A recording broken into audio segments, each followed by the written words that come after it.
आज की क्लास में चैप्टर 2 यानी कि sexual reproduction in flowering plants को आगे कंटिन्यू करते हुए मैं आपको टॉपिक पॉलन एलर्जी एक्सप्लेन करने जा रही हूँ। ठीक है, अब यहाँ पे सबसे पहला टर्म जो आपने ऑलरेडी सुन रखा है, जो बहुत कॉमन है, दैट इज एलर्जी।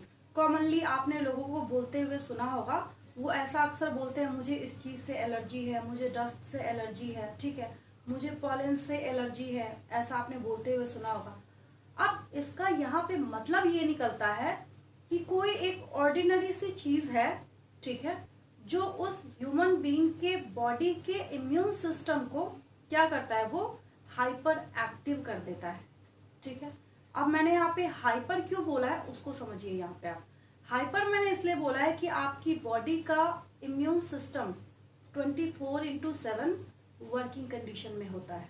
ठीक है, जैसे छोटे बच्चों को जब पढ़ाया जाता है, ठीक है, आपको सबसे पहली जो चीज वहां पे समझाई गई होगी वो ये बताया गया होगा आपको कि इम्यून सिस्टम क्या है, आपकी बॉडी का डॉक्टर है, ऐसा समझाया जाता है आपको। ठीक है, तो इट मीन्स कि जो छोटे मोटे रिएक्शंस होते हैं, रिएक्शंस का मतलब बाहर से अगर कोई फॉरेन एजेंट आया और उसके अगेंस्ट में अगर आपकी बॉडी वहां पे फाइट कर रही है, ठीक है, तो ये क्या है, एक तरीके का रिएक्शन है आपकी बॉडी के लिए। ठीक है, अब यही रिएक्शन अगर क्या है, ज्यादा हो जाए तो वो आप बोलना स्टार्ट कर देते हैं कि मुझे इस चीज से पर्टिकुलरली क्या है, एलर्जी है मुझे। ठीक है, अब पॉलन ग्रेन्स को अगर आप ध्यान से देखना स्टार्ट करें, क्योंकि मैंने आपको ऑलरेडी इसके स्ट्रक्चर के बारे में समझा रखा है, बहुत डीपली मैंने आपको एक्सप्लेन किया था। ठीक है, जिन बच्चों को नहीं पता मैं बता देती हूँ। पॉलन ग्रेन्स के बाहर मैंने इसके एक्सटर्नल लेयर के बारे में आपको बताया था। क्या बताया था मैंने? पॉलन ग्रेन्स के एक्सटर्नल लेयर के बारे में मैंने आपको समझाया था, दैट इज एक्साइन। क्या है ये? एक्साइन है। ठीक है, and exine is made up of sporopollenin.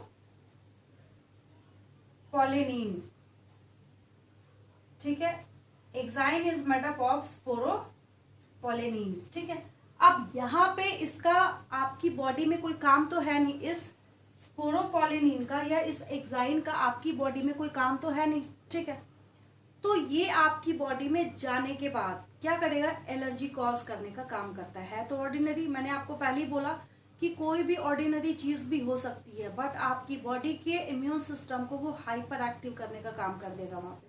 ठीक है, अब ये सीजनल भी होते हैं, जैसे पॉलन ग्रेन्स जिस सीजन में बहुत ज्यादा रिलीज होते हैं, तो ऑब्वियस है कि बहुत सारे पॉलन ग्रेन्स ऐसे भी होते हैं जो अपना पॉलिनेशन कैसे करते हैं, विंड के थ्रू करते हैं। ठीक है, तो इसको क्या सीखा है आपने, that is anemophily. That is anemophily. अगर पॉलिनेशन किसके थ्रू हो, विंड के थ्रू हो। काफी आसान सा टॉपिक है, मतलब ये टर्म क्या है, काफी इजी सा है। अगर आपको नहीं पता था तो आप यहाँ पे समझ के इसको याद रखिए हमेशा के लिए। ठीक है, तो बहुत ही सिंपल फॉर्म में यहाँ मैंने आपको पॉइंट्स में लिख रखा है। ठीक है, that is pollen is one of the most common triggers of seasonal allergies. ठीक है, सीजनली होता है, मैंने आपको भी बताया था। Then each spring, summer and fall plants release tiny pollen grains to fertilize other plants of the same species। कैसे हैं? सेम स्पीशीज के। अब ये कोई बहुत बड़ी बात यहाँ पे नहीं है। अब यहाँ एक प्लांट है ये, ठीक है, अब इसने क्या किया है, यहाँ इस फ्लावर ने पॉलन ग्रेन रिलीज किया है। ठीक है, और इसको दूसरे प्लांट के फ्लावर के स्टिग्मा के पास जाना है, लैंड करना है, यहाँ से इसको यहाँ जाना है। ठीक है, तो अब ये दूसरी स्पीशीज वाले के पास तो जाएगा नहीं। कहाँ जाएगा, मतलब जा सकता है दूसरी स्पीशीज वाले के साथ, बट वो फर्टिलाइज नहीं करेगा। फर्टिलाइज किसके साथ करेगा, सेम स्पीशीज के प्लांट के साथ वो फर्टिलाइज करेगा। ठीक है, तभी मैंने यहाँ पे क्या लिखा है, सेम स्पीशीज। ये कॉमन सेंस है, आपको पता है कि जैसे अगर मैंगो के पॉलन ग्रेन्स हैं, ठीक है, तो वो ऐसा तो है नहीं कि किसी अदर स्पीशीज के प्लांट के साथ जाके फर्टिलाइज करने का काम करेंगे, ऐसा तो होता नहीं है कभी। तो एक बहुत कॉमन सा सिंपल सा पॉइंट है यहाँ पे। ठीक है, then pollen grains float in air and enter respiratory tracts। जो अभी मैं आपको समझा रही थी, ये एंटर करता है आपके रेस्पिरेटरी ट्रैक्ट के थ्रू। ठीक है, अब रेस्पिरेटरी ट्रैक्ट के थ्रू एंटर होता है, तो रेस्पिरेटरी ट्रैक्ट के लिए आप एक वर्ड कौन सा बोलते हैं, राइनो बोलते हैं, ठीक है। तो यहाँ इसी से आप एक और चीज याद कर सकते हैं, क्या है वो, रेस्पिरेटरी डिसऑर्डर्स जो लिखा है मैंने यहाँ पे, इसमें मैंने आपको यहाँ पे राइटिस लिखा हुआ है। कई लोग इसको राइनाइटिस भी कहते हैं, कई लोग इसको रिनाइटिस भी कहते हैं, बट इससे इसके स्पेलिंग पे कोई फर्क नहीं पड़ने वाला है, ठीक है। ये इसके स्पेलिंग को कहीं से भी अफेक्ट नहीं करेगा, ठीक है।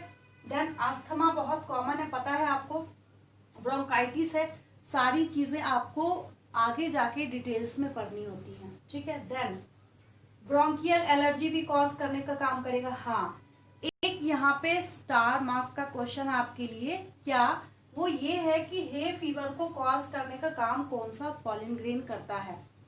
तो एम्ब्रोशिया के पॉलन ग्रेन्स क्या करते हैं, हे फीवर को कॉज करने का काम करते हैं, ये आपको याद रखना है, बहुत इंपॉर्टेंट क्वेश्चन है ये, ठीक है। देन मेजर कंट्रीब्यूटर की अगर हम बात करें, यहाँ पे बहुत सारे और भी होते हैं जो पॉलन एलर्जी को कॉज करने का काम करते हैं, बट मैंने यहाँ पे क्या लिखा है, मेजर कंट्रीब्यूटर्स की अगर हम बात करते हैं तो कैरेट ग्रास और पार्थेनियम क्या करते हैं, यहाँ पे पॉलन एलर्जी बहुत ज्यादा कॉज करने का काम करते हैं। अब होता ये है कि कोई पॉलन ग्रेन अगर आपकी बॉडी में एंटर कर गया, आपको बहुत ज्यादा एलर्जी है किससे, पॉलन ग्रेन से, तो आपकी बॉडी में जाने के बाद आपकी बॉडी के इम्यून सिस्टम को ये फील होता है वहां पे कि यहाँ मेरी बॉडी में कोई फॉरेन पार्टिकल एंटर हुआ है, ठीक है। आपकी बॉडी का इम्यून सिस्टम हाइपर एक्टिव होके उससे फाइट करने का काम करता है, ठीक है। और उससे फाइट करने के ड्यूरेशन में आपकी बॉडी के मास्ट सेल्स हिस्टामिन सिक्रीट करने का काम करते हैं। यहाँ लिख रही हूं मैं, ब्लॉक में लिख रही हूं तो आपको दिख रहा होगा, मास्ट सेल्स क्या करते हैं, हिस्टामिन, HISTAMINE, ये क्या करते हैं, हिस्टामिन सिक्रीट करने का काम करते हैं। आपकी आईज रेड हो जाएंगी, आंख नाक से पानी निकलना स्टार्ट हो जाएगा, ठीक है, पूरा फेस रेड हो जाएगा अगर बहुत ज्यादा एलर्जी हुई तो। आप भागते हुए केमिस्ट के पास जाते हैं, आप उसको ऐसा बोलते हैं कि ऐसा है, मुझे लग रहा है किसी चीज से एलर्जी हो गई है, आपको नहीं पता, ठीक है, कि पॉलन ग्रेन है या क्या है, नहीं है, बट उसको तो पता है कि यहाँ पे क्या है, बॉडी में हिस्टामिन सिक्रीट हो रहा है, तो वहां पे आपको एंटी हिस्टामिन ड्रग्स दिए जाते हैं। क्या दिया जाता है आपको, एंटी हिस्टामिन ड्रग्स दिए जाते हैं, जैसे सेट्रिजिन वगैरह आप खाते हैं तो आपको कुछ टाइम के बाद वहां पे रिलीफ फील होता है, ठीक है। तो ये क्या है, पॉलन एलर्जी है। क्या है, पॉलन एलर्जी है। बहुत सिंपल तरीके से मैंने आपको समझाया है, मुझे नहीं लगता कोई ऐसा स्टूडेंट होगा जिसको ये टॉपिक नहीं समझ आया होगा, ठीक है। आज के लिए ये छोटा सा टॉपिक आपने याद कर लिया होगा। मिलती हूँ आपसे नेक्स्ट वीडियो में एक और इंटरेस्टिंग टॉपिक के साथ। Thank you for watching.